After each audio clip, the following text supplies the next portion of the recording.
بسم الله الرحمن الرحيم. السلام عليكم ورحمة الله وبركاته. الحمد لله نحمده ونستعينه ونستغفره ونعوذ بالله من شرور أنفسنا ومن سيئات أعمالنا. من يهده الله فلا مضل له ومن يضلل فلن تجد له وليا مرشدا. وأشهد أن لا إله إلا الله وحده لا شريك له وأشهد أن محمدا عبده ورسوله. اللهم صل وسلم وبارك على نبينا محمد وعلى آله وصحبه وسلم تسليما مزيدا. وبعد إخواني وأخواتي في الدين عزكم الله. Bapak-bapak, ibu-ibu, saudara-saudari sekalian, jamaah salat maghrib Masjid Al-Mujahidin yang dimuliakan oleh Allah Subhanahu wa taala. Alhamdulillah, kembali kita bersyukur kepada Allah Subhanahu wa taala atas karunia Allah kepada kita. Karunia berupa iman, berupa Islam, berupa kebaikan-kebaikan lain yang Allah Subhanahu wa taala berikan kepada kita, dan kita berharap semoga Allah Subhanahu wa taala senantiasa mencurahkan kebaikannya kepada diri kita dan kita mampu bersyukur atas kebaikan yang Allah Subhanahu wa taala berikan kepada kita. Amin ya rabbal alamin. Ikhwani wa akhwati fid din azzakumullah. Allah Subhanahu wa taala berfirman di dalam surat Al-Isra ayat 4, Allah mengatakan, wa qadayna ila bani Israila fil kitab la tufsidunna fil ardi marrataini wa la ta'lunna 'uluwan kabira. Dan kami telah menetapkan kepada Bani Israel di dalam kitab, di dalam ketentuan Allah Subhanahu wa taala, bahwasanya kalian akan membuat kerusakan di muka bumi ini sebanyak 2 kali, kata Allah Subhanahu wa taala.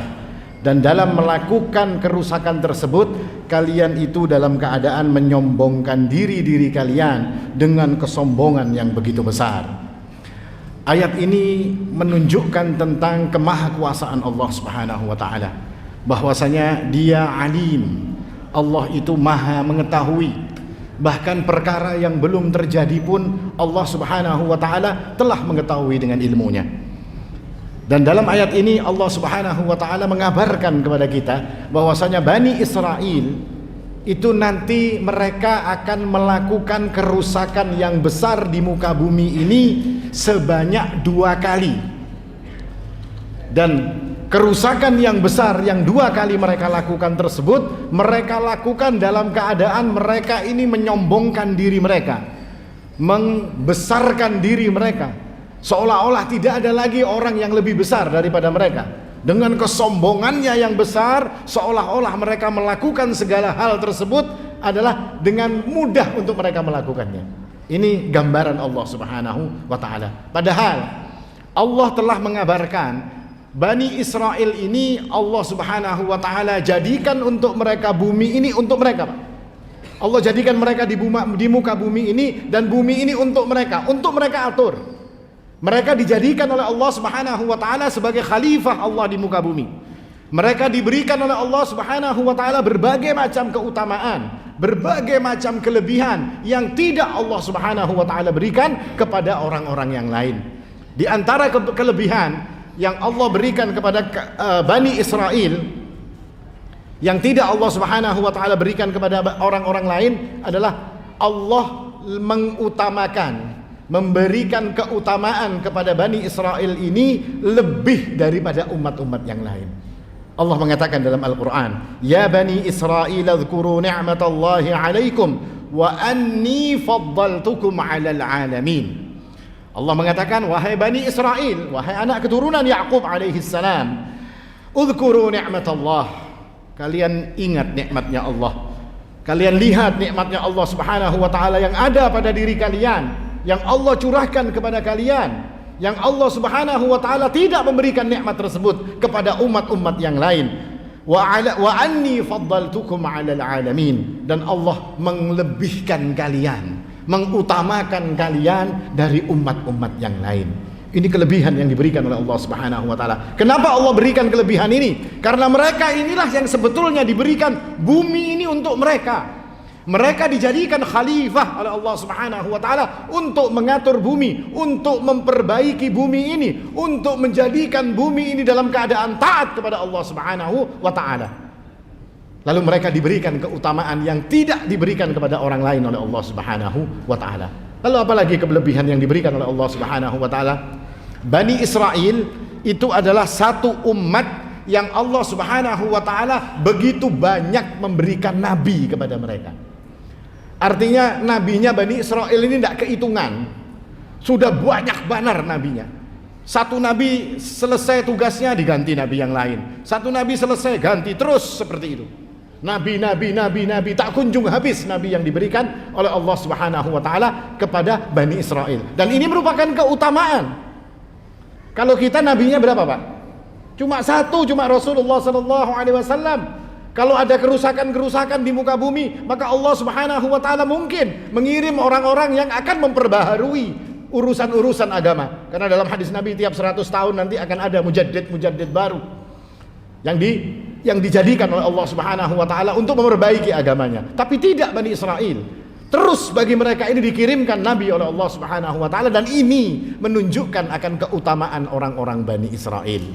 Tapi dengan semua kebaikan yang Allah Subhanahu wa taala berikan tersebut, bukan mereka semakin tunduk kepada Allah, bukan mereka semakin taat kepada Allah Subhanahu wa taala, tidak. Justru mereka semakin menyombongkan diri mereka di hadapan manusia dan semakin bermaksiat kepada Allah Subhanahu wa taala. Ini, Pak, kadang-kadang Allah Subhanahu wa taala memberikan nikmat kepada kita. Ini hikmah yang bisa kita ambil. Allah itu memberikan kebaikan, memberikan nikmat kepada kita sebetulnya agar diri kita ini menjadi semakin taat kepada Allah Subhanahu wa taala. Nabi SAW ketika diberikan nikmat yang begitu banyak oleh Allah Subhanahu wa taala, beliau ini sholat untuk bersyukur kepada Allah Subhanahu wa taala sampai kakinya bengkak, sampai ditegur oleh istrinya, "Wahai Rasulullah, Anda ini sudah dijamin surga oleh Allah, sudah diampuni dosa Anda yang telah lalu dan dosa yang akan datang. Masih perlukah yang seperti ini?" Maka apa kata Nabi SAW? "Wahai Aisyah, tidak bolehkah aku menjadi hambanya yang bersyukur dengan semakin taat kepada Allah Subhanahu wa taala?" Maka itu catatan buat kita, Pak. Ketika kita mendapatkan kenikmatan dari Allah Subhanahu wa taala, hendaknya gunakan kenikmatan tersebut semakin mendekatkan diri kita kepada Allah Subhanahu wa taala. Orang-orang yang diberikan anak-anak yang banyak, jadikan anak-anak yang banyak itu anak-anak yang soleh. Jadikan mereka anak-anak yang baik. Jadikan mereka sebagai tabungan investasi kita untuk di depan Allah kelak. Orang-orang yang diberikan harta oleh Allah Subhanahu wa taala dengan harta yang banyak, jadikan harta kalian, jadikan harta kita ini untuk semakin mendekatkan diri kita kepada Allah Subhanahu wa taala dengan berbagai macam ibadah yang melalui harta. Kita diberikan oleh Allah Subhanahu wa taala ilmu. Jadikan ilmu kita ini kita tularkan kepada orang lain agar orang lain pun menjadi faham tentang agama Allah Subhanahu wa taala, tentang ilmu yang kita miliki meskipun itu ilmu-ilmu yang lainnya. Maka itu adalah bentuk daripada bersyukurnya kita kepada Allah Subhanahu wa taala. Tapi Bani Israel tidak.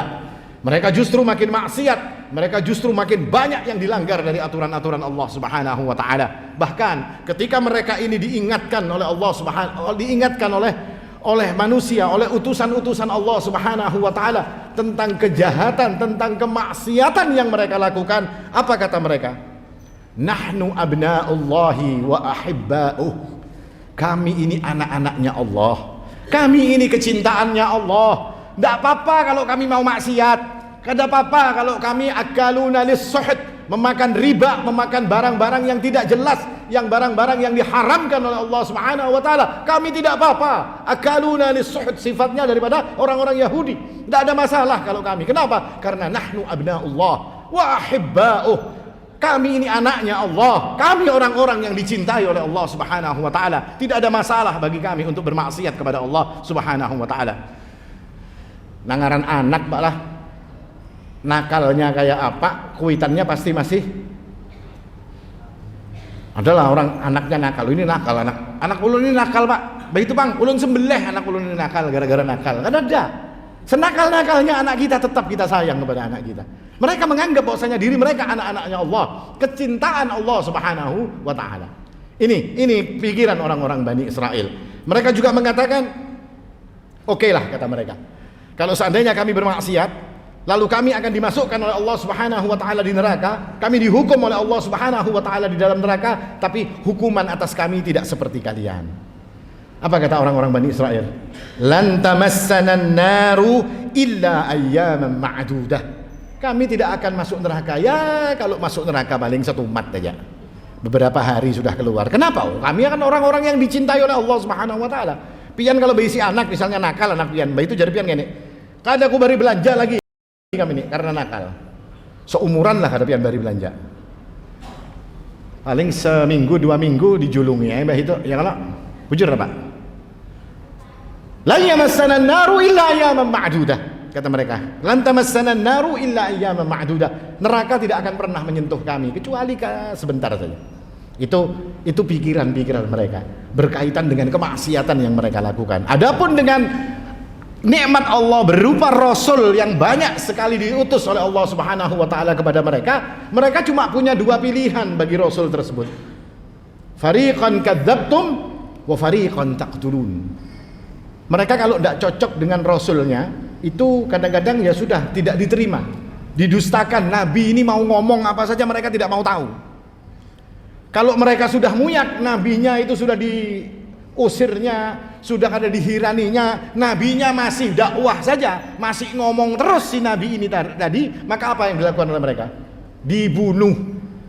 Ini kebanyakan muntung nabinya ini ya. Kalau sembelih aja dari orang Bani Israel banyak yang disembelih. Nabiullah Yahya alaihi salam, Nabiullah Zakaria, dan banyak nabi-nabi yang mereka bunuh dengan sebab mereka tidak suka dengan apa yang didakwahkan oleh para nabi tersebut. Nah, ini sifat daripada Bani Israel.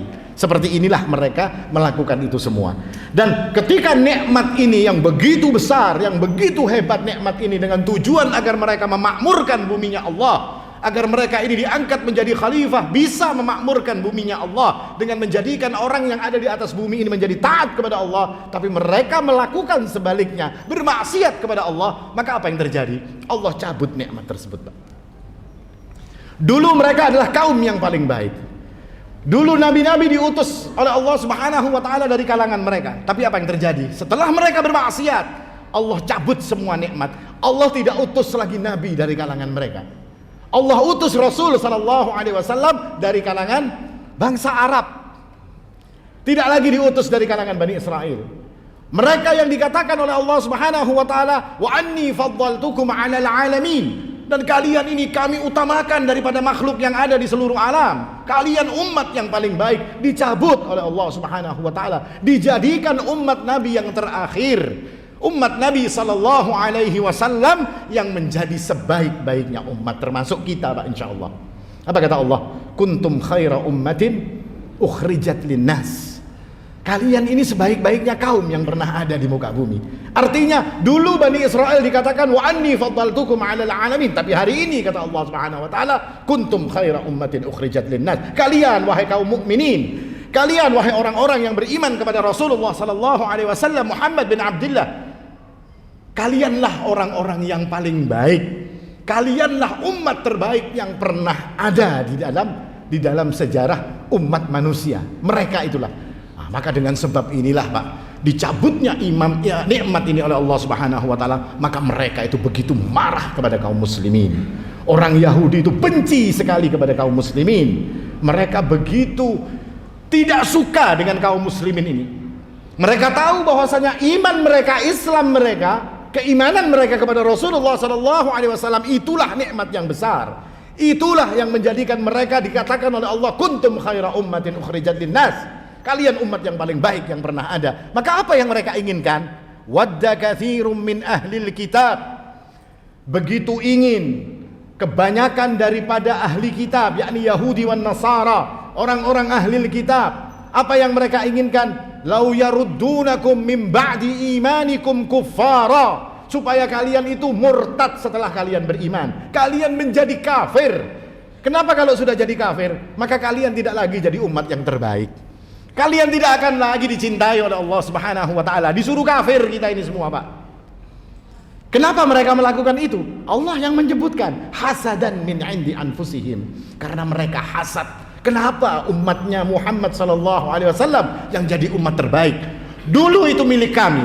Kenapa hari ini diberikan kepada mereka? Maka apa yang menjadikan mereka umat terbaik? Maka keluarkan mereka daripada sebab menjadi umat terbaik. Jauhkan mereka dari pemahaman agama yang benar. Jauhkan mereka dari pemahaman agama yang dibawa oleh Rasulullah sallallahu alaihi wasallam. Itu tujuan mereka. Makanya nanti kaitannya ini nanti dengan yang namanya ghazwul fikri, perang pemikiran. Jadi mereka itu agak susah kalau nyuruh orang Islam itu disuruh murtad. Susah. Maka yang dijadikan apa? Dimurtadkan melalui pikiran mereka. Wah, muncul nanti Pak pemahaman liberal, pemahaman sekuler, ya kan, pemahaman kacau yang ujung-ujungnya memurtadkan manusia tanpa mereka sadari. Itu kelakuannya orang-orang Yahudi, menginginkan kita untuk keluar dari agama Allah Subhanahu wa taala. Ini yang mereka lakukan. Dan Allah Subhanahu wa taala kemudian mengatakan, dengan sebab kerusakan yang mereka lakukan tadi, Allah hukum mereka.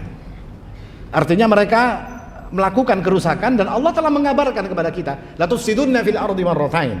Kalian akan merusakkan di muka bumi ini, bikin kerusakan 2 kali.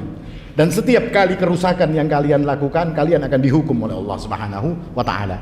Maka ketika mereka sudah melakukan kerusakan dengan kekuatan mereka, dengan keutamaan yang diberikan oleh Allah Subhanahu wa taala kepada mereka, maka mereka pun kemudian dihukum oleh Allah Subhanahu wa taala.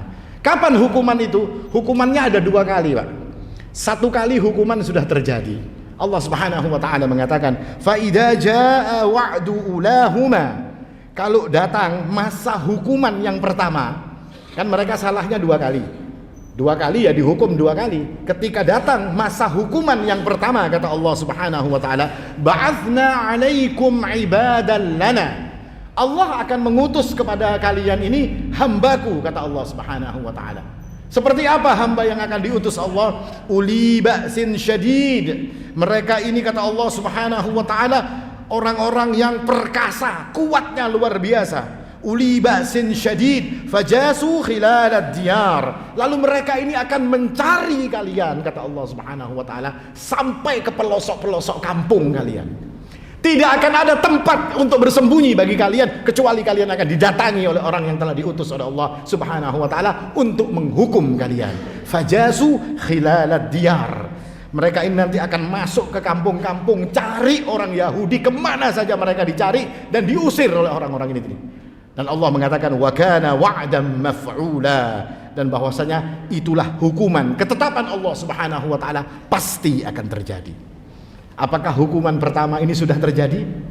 Sudah. Kapan hukuman pertama itu terjadi?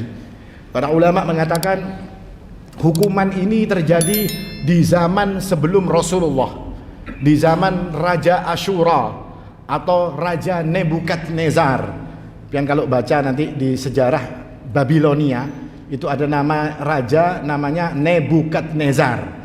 Itu kalau pian baca, ini orang yang menggempur habis-habisan Yahudi di Syam pada saat itu, di Yerusalem pada saat itu. Dibunuhinya banyak orang Yahudi, sisanya diangkutnya, dibawa ke Babilonia untuk dijadikan budak. Terhina habis-habisan mereka pada saat itu, padahal sebelumnya mereka menjadi umat yang istimewa di sisi Allah Subhanahu wa taala. Ini pendapat pertama dari kalangan ahli tafsir.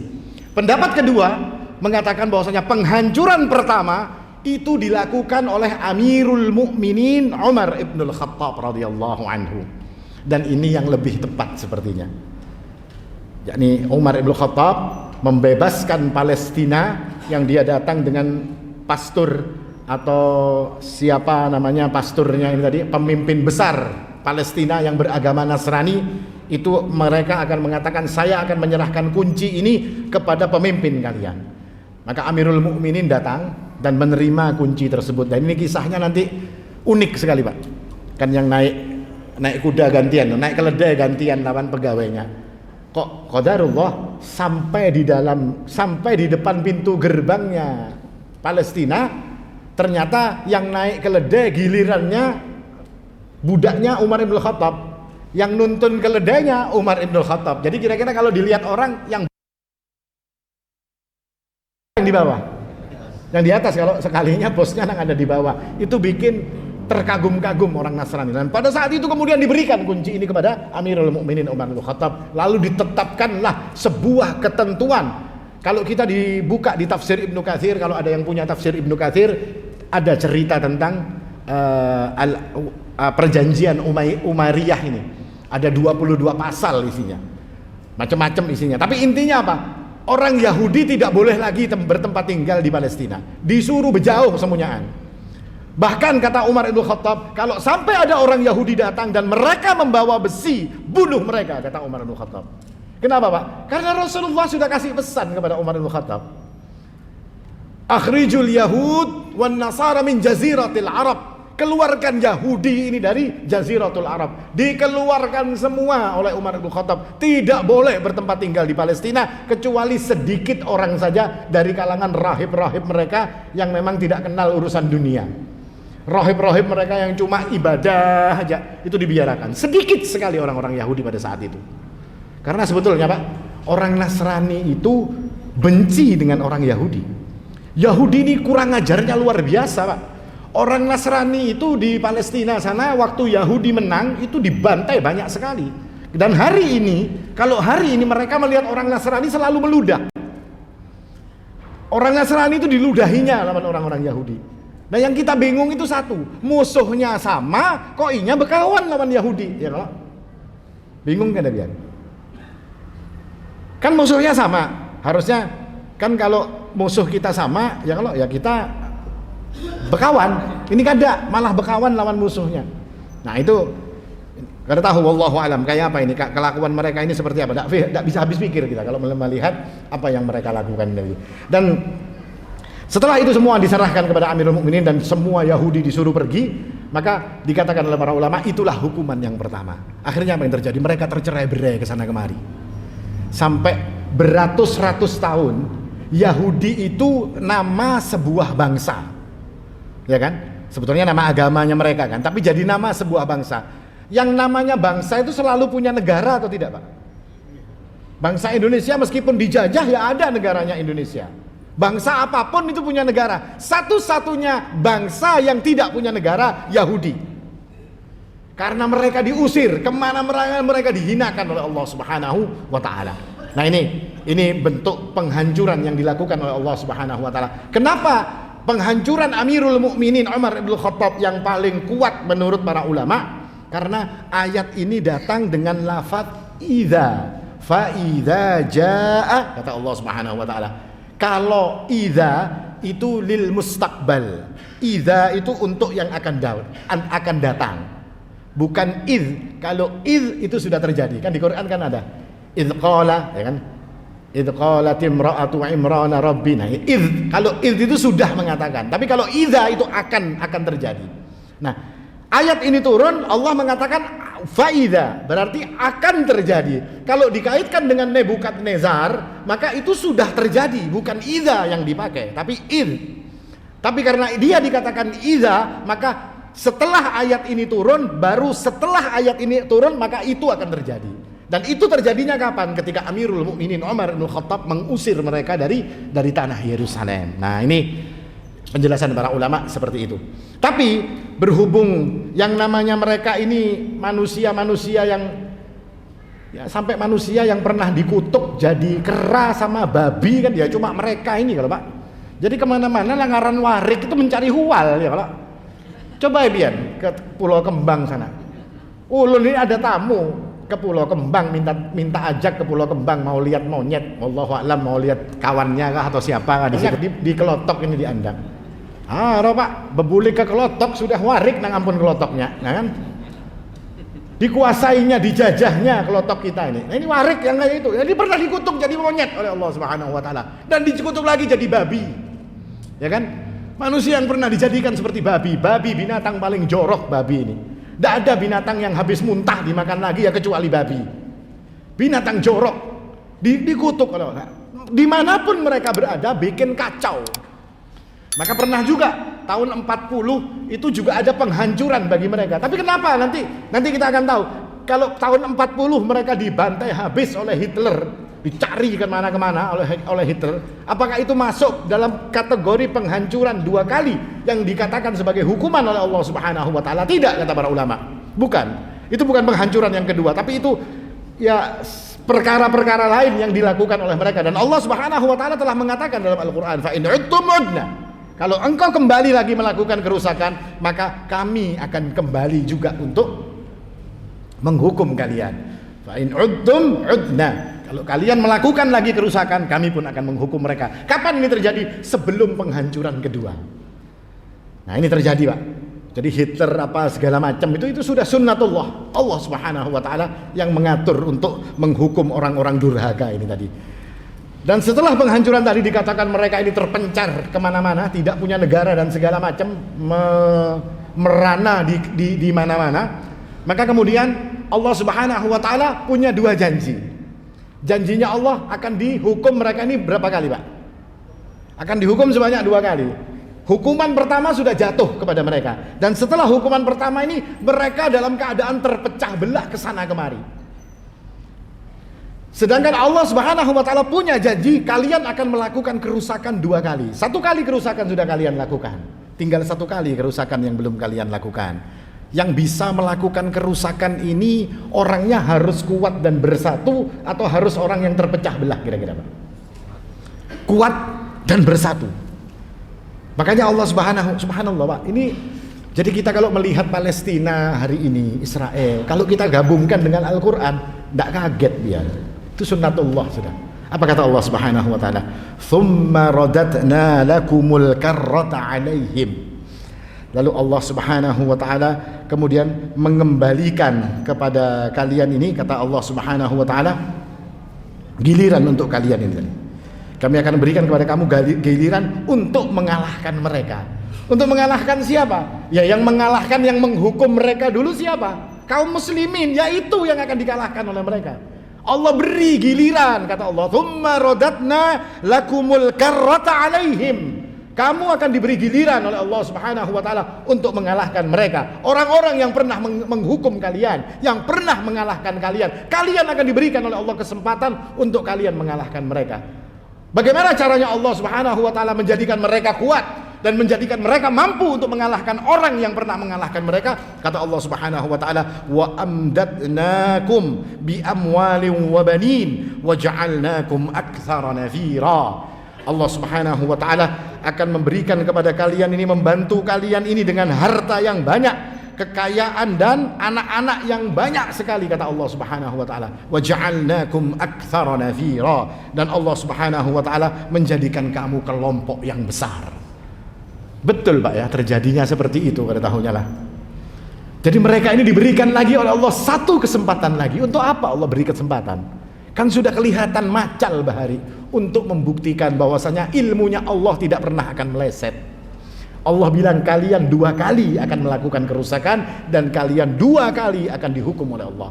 1 kali sudah kalian lakukan, sekarang hal kedua akan kalian lakukan. Allah kembalikan kekuatan kepada mereka, diberikan kepada mereka harta, diberikan kepada mereka anak, dijadikan aktsara nafira, kelompok yang besar. Dan itu kita lihat hari ini, Pak. Dan ini mulai kapan? Mulai tahun 48 ketika Inggris memasukkan mereka ke negeri Palestina. Setelah mereka masuk, mulailah kerusakan itu dimulai oleh orang-orang Yahudi ini tadi. Dan mereka dikatakan Allah amdatnakum bi amwal, mereka dijadikan kaya raya oleh Allah Subhanahu wa taala. Siapa yang ngurusi, yang ngatur semua uang yang ada di dunia ini siapa, Pak? Yahudi. Ada satu keluarga, namanya keluarga siapa itu? Siapa? George Soros itu kecil, Pak, ada apa-apanya George Soros itu. Kacungnya George Soros itu. Keluarga Rothschild, orangnya kada pernah kelihatan, tapi dia yang ngatur orang kayak dalang. Semua uang itu dia yang ngatur. Riba diajarkannya kepada manusia. Semua orang diajarikannya dengan urusan keuangan, mereka yang punya. Teknologi mereka yang punya. Urusan segala macam mereka yang akan mengatur. Tidak ada satupun aspek hidup kita ini, Pak, yang tidak ada Yahudi di dalamnya. Allah Subhanahu wa taala yang berikan kepada mereka. Itu Allah yang ngasih. Jadi memang Allah memberikan kepada mereka untuk seperti itu, supaya Pak, ditinggiakan lawan Allah Subhanahu wa taala sampai tinggi banar, hanyar kemudian ditunjul. Kalau gugurnya tingginya kayak mimbar ini paling tesilahu ya. Kalau dari atapnya masjid ini ya paling patah-patah tulang sedikit. Kayak apa supaya jadi kayak ayam geprek misalnya? Ya kita bawa ke Burj Khalifa sana, Pak, di Dubai ya. Kalau 900 meter atau 800 meter itu, nah timbai dari sana sampai ke bawah jadi ayam geprek, tinggal pian bari lomboknya aja ya kan, selesai sudah. Lalu ditinggikan oleh Allah Subhanahu, hartanya dibikin banyak. Kekuatannya dibikin luar biasa. Semua dia yang ngatur. Bahkan urusan politik negara lain itu harus dengan restu mereka. Kalau mereka tidak kasih restu, diharunya negara ini, Pak. Muammar Gaddafi itu dia punya pikiran untuk menghancurkan dolar dengan apa? Dengan melakukan pembayaran untuk orang-orang Afrika itu pakai emas. Nah, ini kata orang Yahudi, kalau emas dipakai di Afrika, dolarnya gak ada payu lagi. Nukar kayak bahari pakai emas. Tidak kena inflasi, tidak kena apa dan segala macam, tidak. Emas itu tidak pernah akan menjadi inflasi, Pak. Harga kambing yang normal itu berapa? 2 juta. Zamannya Rasulullah harganya 2,5 juta. Zamannya Rasulullah itu harganya 1 dinar. Itu harga satu kambing 1 dinar. 1 dinar itu hari ini sekitar 2.400.000, 2.500.000. Di zaman Rasulullah harga kambing itu 1 dinar. Hari ini di Antasan harga kambing 1 dinar. Tidak ada inflasi. Berapa tahun? 1.400 tahun lebih. Tidak ada berubah yang namanya harga. Dengan apa mereka pakai? Dengan emas. Gaddafi macam-macam mau bikin emas, dicarinya cara. Untuk apa? Untuk dijatuhkan. Jadi kalau macam-macam lawan duit mereka, ini bahaya. Ini mereka ini memang benar-benar menguasai, Pak. Menguasai segala hal yang ada di muka bumi ini. Dan ini sunnatullah. Untuk apa Allah menjadikan seperti itu? Supaya mereka bisa melakukan kerusakan yang kedua kali, dan kemudian Allah akan menghukum mereka juga untuk yang kedua kalinya. Apa kata Allah Subhanahu wa taala? فَإِذَا جَاءَ وَعْدُ الْآخِرَةِ وَلِيَسُوءُ وُجُوهَكُمْ وَلِيَدْخُلُوا الْمَسْجِدَ كَمَا دَخَلُوهُ أَوَّلَ مَرَّةٍ وَلِيُتَبِّرُوا مَا عَلَوْا تَتْبِيرًا.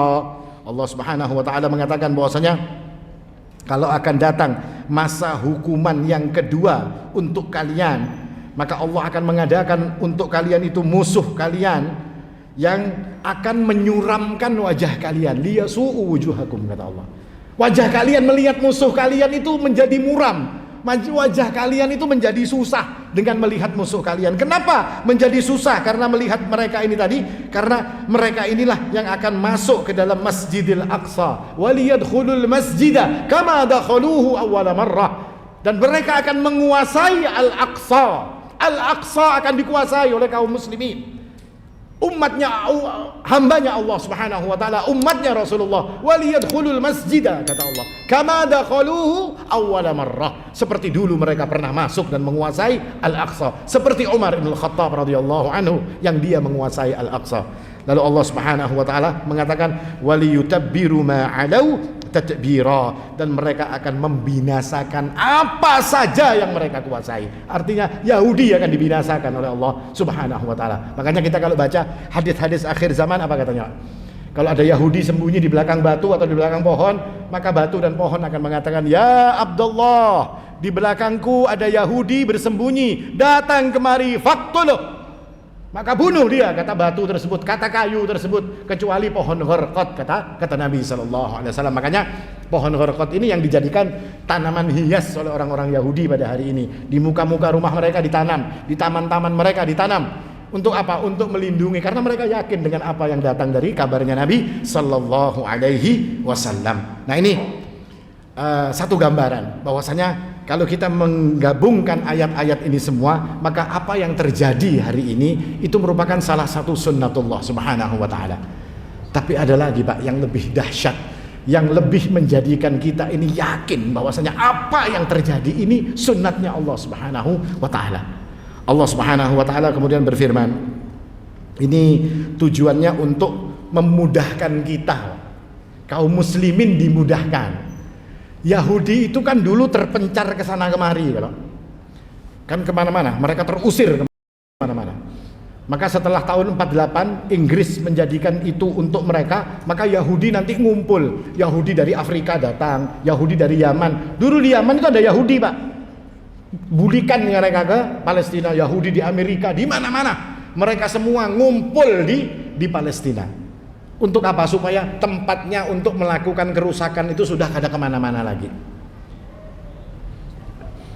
Apa namanya? Kalau kita lihat Al-Quran, ternyata ngumpulnya mereka ini pun, kalau tadi kekuatannya siapa yang memberikan? Siapa yang menjadikan mereka kuat?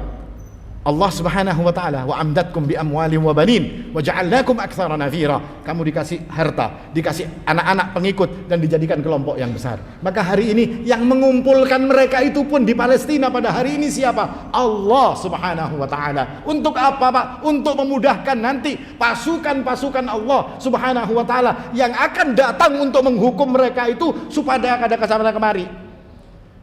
Supaya kada tulak ke Amerika, tulak ke London, tulak ke sana kemari mencari Yahudi, kada. Yahudinya sudah terkumpul di satu tempat supaya mereka mudah kata Allah Subhanahu wa taala untuk menghukum mereka. Wali yutabbiru ma alau tatbira. Untuk menghancurkan mereka ini, membinasakan mereka ini supaya mudah. Maka Allah jadikan mereka berkumpul hari ini di Palestina. Mana dalilnya kalau Allah yang membuktikan, yang mengumpulkan mereka? Allah mengatakan dalam Al-Quran, wa qulna min ba'dihi li bani Israil. Lalu kemudian kami berfirman, kami katakan kepada orang-orang Bani Israel, uskunul arda, bertempat tinggallah kalian di tempat bumi tersebut, bertempat tinggallah kalian di Palestina ini, di negeri yang menurut kalian negeri yang dijanjikan untuk kalian. Bertempat tinggallah semua kalian ngumpul di sini, kata Allah Subhanahu wa taala. Apa kata Allah? Fa idza jaa wa'dul akhirah, kalau nanti masa hukuman yang kedua akan datang, kata Allah Subhanahu wa taala, ji'na bikum lafifa, kami akan kumpulkan kalian semua di satu tempat. Masya Allah, Allah yang kumpulkan mereka satu tempat, kata Allah Subhanahu wa taala. Ji'na bikum lafifa, Allah kumpulkan dalam keadaan bersampur baur di satu tempat, ngumpul jadi satu di satu tempat, kata Allah Subhanahu wa taala. Di mana tempat mereka? Ya sudah, di Palestina sana. Nah ini kan rahmatnya Allah kepada kaum muslimin. Supaya apa, Pak? Supaya kada repot untuk melawan mereka ini, supaya kada ngalih, dikumpulkan. Yang kalau kita ini kalau disuruh nanti kayak Hitler dulu itu keliling-keliling, Pak. Nanti Hitler itu masuk ke Polandia, dicarinya Yahudi di Polandia, Yahudi di Jerman sudahnya. Ya kalau kayaknya masuk kemana-mana dicarinya habis Yahudi ini, keliling-keliling melapahi. Allah sayang kepada kaum muslimin. Tidak perlu keliling kaum muslimin, dikasih tempat, satu tempat untuk nanti mereka mampu untuk menghancurkan orang-orang Yahudi, orang-orang yang pernah dikutuk jadi kera dan babi ini. Nah ini keadaan yang dijelaskan oleh Allah Subhanahu wa taala di dalam Al-Qur'an. Dan hari ini semua itu sedang terjadi, semua itu sedang berjalan, semua itu sunnatullah. Artinya akan ada selalu, kata Allah Subhanahu, kata Nabi SAW, akan ada satu kelompok yang akan selalu berperang dengan mereka. Ini selalu ada sampai nanti akhir zaman, ketika Isa ibnu Maryam sudah turun, ketika Al-Mahdi sudah memimpin pasukan untuk menghancurkan mereka. Semua ini akan berjalan seperti itu. Inilah skenarionya Allah Subhanahu wa taala. Maka sikap kita dengan pejuang yang ada di sana, doakan mereka. Karena kita dengar hari ini banyak yang justru mencela mereka, ya kan? Nanti mengatakan gara-gara mereka ini banyak yang mati. Lah yang orang yang matinya aja kada ribut, kok kita yang di sini makan nyaman, guring nyaman, ya kalau beranakan nyaman aja sudah, ya kan? Itu yang ribut. Mereka ndak ribut. Kayak apa pian, Pak? Misalnya, Pak, ada orang misalnya tetangga pian, ya kan? Lakinya kada begawe, tapi bininya cinta benar lawan lakinya. Terus pian hendak ribut kah? Hendak pian urusi orang ini tadi. Ndak usah diurusi, urusan piannya. Nah ini kita ini kadang-kadang salah kaprah. Saudara kita sudah tidak didoakan, tidak didukung, tidak diberikan dana, tidak diberikan bantuan, justru dijelekkan. Nah ini yang repotnya seperti itu. Kok disalahkan? Apa perang? Kan Yahudi itu kuat. Jangan dilawani. Itu kalau pian lawan kakanakan, misalnya ada kakanakan halus lawan kakanakan SMA, ajar kita jangan dilawani, ini kakanakan halus. Ya kalau nang halus pun dipadahi, jangan melawani, itu orang tuha, kada boleh dilawan. Kalau sudah urusan ini jadi sunnatullah, kadang-kadang kita ngomong seperti itu tidak bisa, Pak.